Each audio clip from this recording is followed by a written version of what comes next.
इथं मी बारीक चिरलेली कोथिंबीर घेतलेली आहे स्वच्छ धुवून. हिरवी मिरची, आलं लसूणचा ठेचा घेतलेला आहे. बारीक चिरलेला कांदा, पाव चमचा ओवा, हळद थोडीशी, लाल तिखट थोडंसं आणि चवीनुसार मीठ घातलेलं आहे. हे थोडं मिक्स करून घेऊ. आता यामध्ये 1 वाटी बेसन घालू थोडं थोडं. त्याचबरोबर 2 चमचे भजी कुरकुरीत होण्यासाठी रवा घातलेला आहे. रवा घातल्यामुळं मस्त भजी कुरकुरीत अशी होते.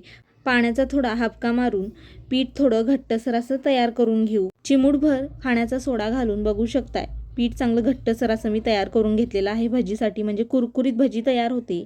कढईमध्ये तेल गरम करत ठेवलेलं आहे. आता पिठाची आपण छोटी छोटी भजी तेलामध्ये सोडू आणि मीडियम गॅस करून मस्त कुरकुरीत अशी भजी तळून घेऊ. छोटी छोटी भजी तळल्यामुळं पटकन तळली जातात आणि कुरकुरीत अशी भजी तयार होते. कोथिंबीर वडीसारखी चवीला लागणारी खमंग कुरकुरीत अशी कोथिंबीरची भजी तयार झालेली आहे. नक्की एकदा करून बघा.